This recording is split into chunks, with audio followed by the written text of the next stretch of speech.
Yes, welcome back to both of us. Thank you so much. All right, so remember when we started our last interview, well, each interview, you always help me by going, ah, remember that? Yeah. So I want to be sure that my voice is carrying. Okay.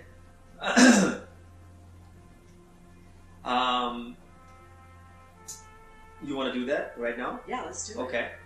So I have changed the procedure a little bit more. I'm not the same person, so I don't do it the same way I used to do it.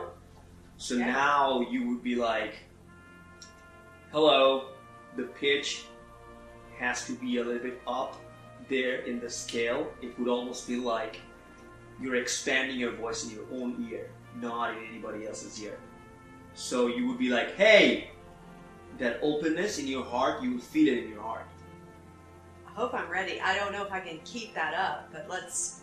Sometimes it might be, it would not, it would fluctuate. Yeah.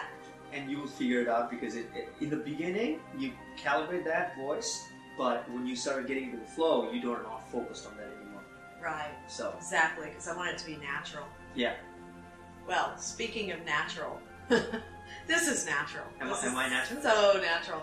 So here's what happened. This is how we got back together. I've been thinking about you, and then within 24 hours, 3 people asked me, do you do that podcast still with that really cool guy? And, you know, that guest you have on, they don't know you're the producer and the director, right?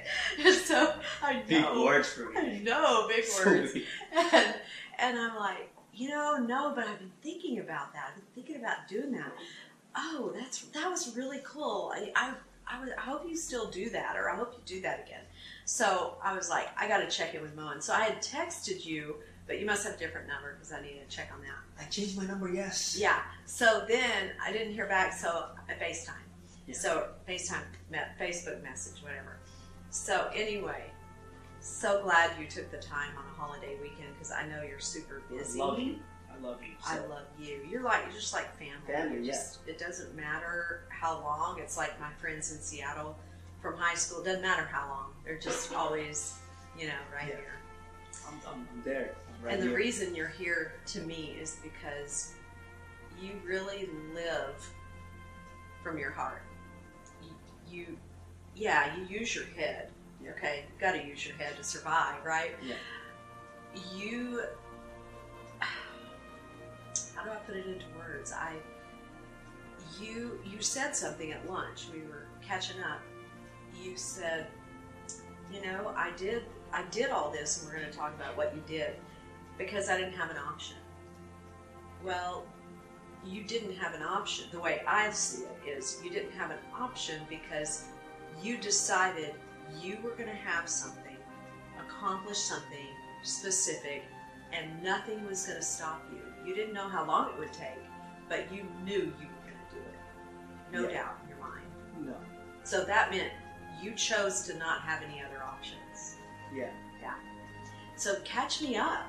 I mean, the last time we met, you were about to graduate college, double major. Getting kicked out of university, of this country. Yeah, getting kicked out of the United States. I mean, that's a big deal. And I mean, a huge deal. Yeah. Because you want to stay here. You're looking for a job, but it's like, well, do you have a work visa? Well, no, but I need one. Well, do you have a job? No, but I need a work visa. And it's just like really frustrating. I know we're not here to talk all about that. No, we're going to talk about this because I want people to know. Okay, so tell me. So I think it's the divine procedure of life. It's the earning rights of the position that I'm at. That was me earning my rights to be in the position that I'm at right now. And I didn't realize it back then. But my dad used to tell me that every man or a woman in their life, you have to pay a price to be where you're at the point. True. So long story short, I paid a huge price last year. And the creative stuff, that forced me to grow up. I went from a boy who was very creative, thought life was very fun, everything was cool. I had that light energy, like chilled out, It's all cool. all cool. Everything's cool.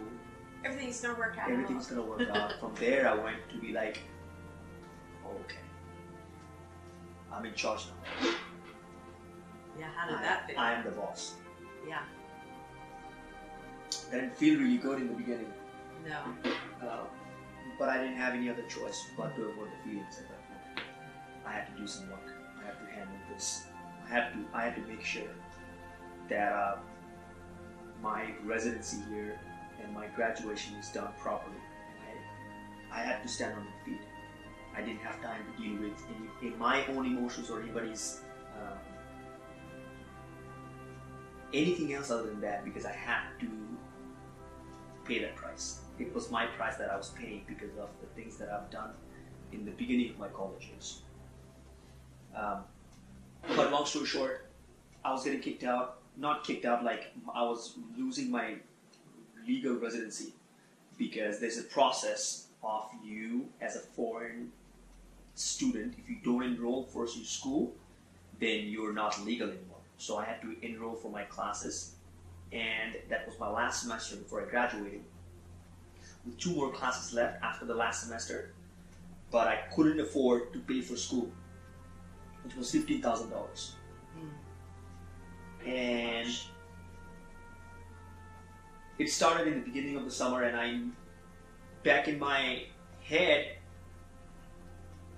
I was trying to avoid that feeling, avoid that realistic process. Oh, it's gonna work out. The world will take care of me. Money would come from somewhere. I don't know, like a little kid. Yeah. Sure. I mean. But I realized one thing. I was not like that